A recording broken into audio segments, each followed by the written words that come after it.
Before we get into the video, I want to talk about an event that's going to be going on today called the Relic Launch Party by Urbanime. Some of you probably remember me talking about Urbanime not that long ago when they did the Mixtape Volume 1 release party showing off some of their comics and what they're going to be bringing to the table in terms of black comic book characters with an anime vibe. And today, Urbanime is going to be celebrating the release of Relic Volume 1 over on their Twitch channel at twitch.tv Urbanime Twitch. Relic is a comic about two brothers by the name of Wes and Bobby who discovered that their family has a history tied to a family heirloom that could be the difference between granting power unimaginable and starting the end of the world.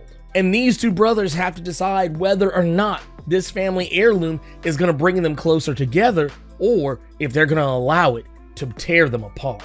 If this sounds like it's your jam, go check the link in the description below or in the pinned comment down below, and you can pick up a copy of Relic on Amazon.com when the launch party ends at 8 p.m. Eastern Standard Time. Make sure to go swing by their Twitch channel, twitch.tv/Urbanime Twitch. They're going to be having special music performances by Ninja Nisus. They're also going to be showcasing panelists like Chuck Collins, Destiny Backwritten, DJ Whatever, The Blerd Girl, Nick Leslie, and Ryan Otagawa. It's going to be going down at 6 p.m. Eastern Standard Time until 8 p.m. Eastern Standard Time. Go check it out because I promise you, this comic is awesome. So try not to miss it. And when you get there, tell them the Blerd Without Fear sent you. What is up, Earth's mightiest subscribers? It's Ernie, Blerd Without Fear. Welcome back to the channel. Alright, today's video, we're going to be talking about New Mutants, number 16 by Vita Ayala and Rod Rice. And in this video, we're going to get a better look into what the Shadow King has planned for the young mutants on Krakoa, and more importantly, how Danielle Moonstar and Karma are going to unwittingly find themselves caught in some shenanigans by one of the young mutants on Krakoa who has somehow stumbled into Otherworld. We're going to talk about all that and more right now, but first, let's hit that intro.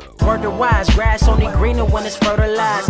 Gave them truth in these songs, they prefer to lies. Destiny beautiful, adrift in her purple lies. You can't see me, you Stevie, wondering how I reach more evolutions than Evie and make it look easy. First off, let's go ahead and talk about what's going on here in regards to the young mutants who have been fooling around in Otherworld. We learned that a group of mutants have been playing a game of truth or dare, and what ultimately winds up happening is that they decide on a dare for one of them to go take a selfie on the throne of Avalon. But they're found by the king of Avalon himself, Jamie Braddock, the brother of Psylocke and Captain Britain, or rather the former Captain Britain, now known as Captain Avalon. This kind of seems like something that was just kind of a throwaway offense, but it's not. What's going on is that one of those mutants was left behind. A young blue-skinned mutant by the name of Josh, who's been making the rounds in Otherworld. Apparently, when the others turned to go back to Krakoa after Jamie had caught them, the blue one disappeared. And now no one knows what's happened to him, and his friends are worried that he may have possibly been killed. And of course, we all know that if you die in Otherworld, you can't come back the way you were, so therein lies the problem. But this leads Danielle Moonstar and Karma on a merry chase into Otherworld to try and figure out what's happened to them, but no sooner than they get there, Jamie Braddock is not really particularly helpful, but he does eventually relent and give them a basket, a similar basket as to what he gave to Josh that has supposedly helped him trek through Otherworld. We learned actually through an Otherworld posting from the Crooked Caller that he has been all over the place. Not only has he been in Avalon, but he's also been in Sevalith, which is, for those who don't remember, the area where the vampires are. He's also been to Blightspoke and the Crooked Market, and somehow he's seen to have become buddy-buddy with Sheriff Whitechapel, who, oddly enough, Jamie brings up as being the most dangerous person he could possibly get involved with. Now, of course, the basket that he gives them, it is all kinds of shenanigans, different potions and scrolls and gold coins and candles, all of which are some of the things that Josh had. Of note being stating that he had an actualization essence and candles of revelation. Because this is Otherworld and nothing in Otherworld is simple, when Danielle and Karma go trekking for him, everything kind of takes this whimsical tone. It becomes this grand adventure, and one where they easily find themselves getting lost.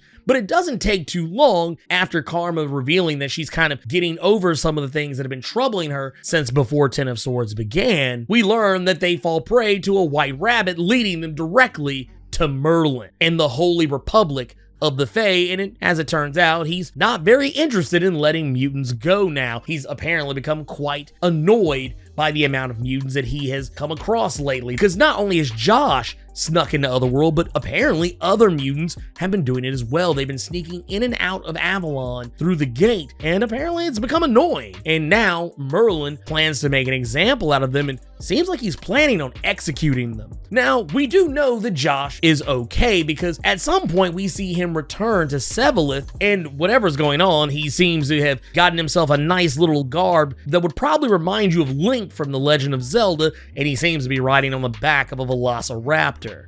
But that said, while he's out playing around and having a good time, Mirage and Karma are preparing to be executed. That said, Mirage and Karma's absence is going to be a bit of a problem for yet another character, and that would be Wolfsbane. You see, it just so happens, while Danny is away, she's actually supposed to be going to the Arbor Magna to go with Wolfsbane so that she can ask about her son Tyr. It's actually here that we learn that apparently, where it was posited that Tyr might in fact be dead, he's actually not. No one really wants to play it straight with her at first, iBoy especially, but when she asks about her son, when she can have him back again, come to find out, he actually has been backed up. But apparently Prodigy is the only one who will shoot it straight with her. The fact that the last time Tyr was backed up was actually 3 days prior. But the thing is, Wolfsbane remembers him being dead, and for whatever reason, she's remembering this, and no one really knows why. But it seems to me, at least the way I'm reading this, is that Prodigy is telling her that he's active. He's not dead. He's somewhere out in the world, and he just doesn't want to be found.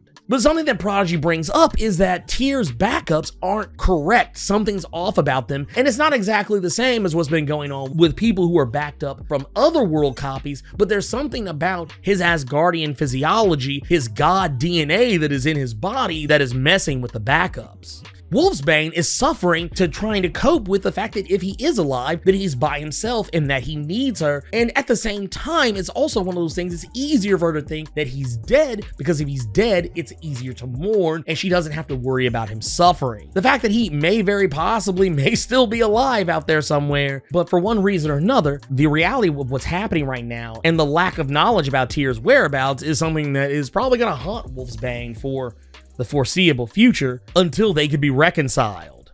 Now, last but most certainly not least, I do want to talk about what's going on with the Shadow King. And with this issue, it actually picks up directly from the last time we saw Cosmar, when Danielle Moonstar told her that she was not going to approve of her going through the Crucible so she could become normal looking again. And this is one of those situations where everybody who was at the party with her, Scout, Rainboy, Anoli, and No Girl, they follow her back to the Wild Hunt. And when they find her clearly in a very upset state. But the Shadow King is the one who offers a possibility. He does recognize that, yes, Danielle Moonstar was very cruel with how she handled that situation. But Shadow King has the medicine to cure what ails her, if only briefly. And what the Shadow King is doing is that he's going to synergize his powers with No Girl's abilities and swap their consciousnesses. You see, for those who aren't familiar, No Girl is a telepath. Typically, her powers are used for sending out psionic disruption and possessing other people's minds and even negating other mutants' powers. And what Shadow King is doing is syncing his powers with her own and using it so he can swap each of their consciousnesses into the other person's body. And in this particular instance, Scout winds up in Rainboy's body, No Girl winds up in Anoli's, and Cosmar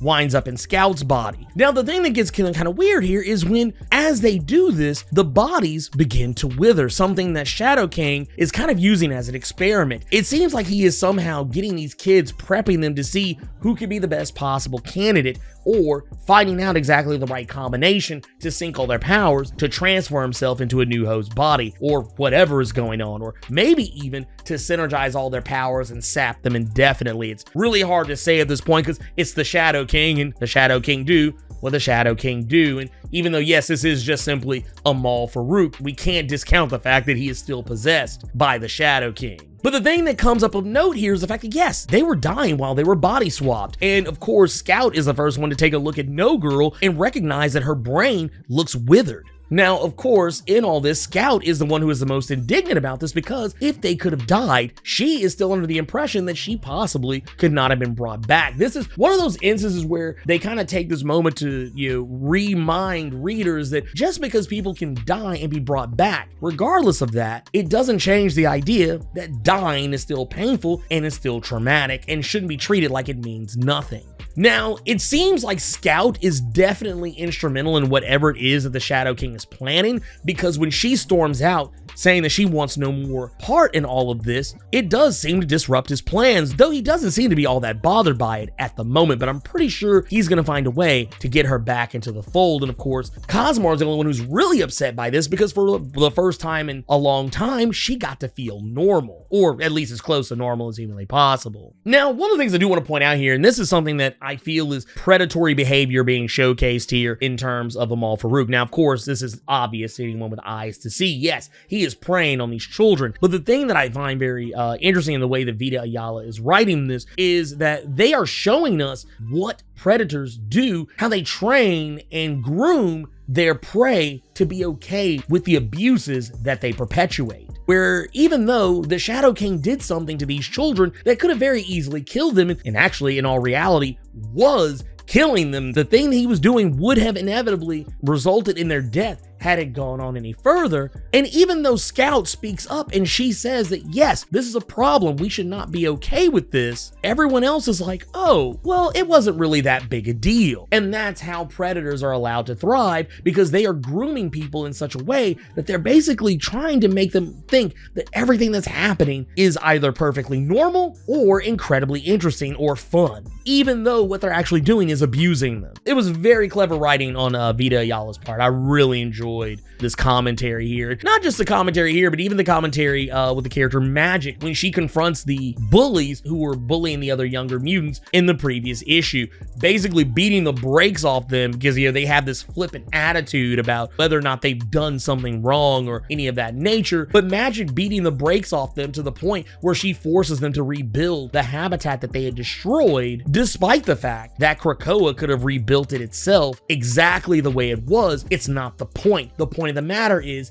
that if Krakoa just rebuilt the thing that someone else destroyed, it makes the apology meaningless. It takes away the growth that could potentially happen for those people who did the wrong thing. And that making them do it themselves is a part of the healing process. I like to say this is a really smart issue. It was a very smart, well thought out issue of New Mutants. Now, I will definitely say that, as far as everything else goes, I'm not really all that excited about diving back into Otherworld, but I have this sneaky suspicion that Vita Ayala is going to handle it in a way that I would find very interesting, because they have this knack for having their finger on the pulse of the readership and having a pretty strong idea of what people probably really would want to see or how they're going to perceive it when it's being handed to them. So I like it. I'm here for it. But basically, that's everything you need to know about what's going on in New Mutants number 16. If you read it, you just didn't seem to understand exactly what was going on there. If you enjoyed this video, Hulk smash that like button and make sure to share this video all over the internet and with all your friends so they can know how you leveled up your comic book big brain in regards to New Mutants and Reign of X. Also, make sure to hit that subscribe button and let me know what you thought about New Mutants number 16. Keep it plus ultra and sound off in the comments.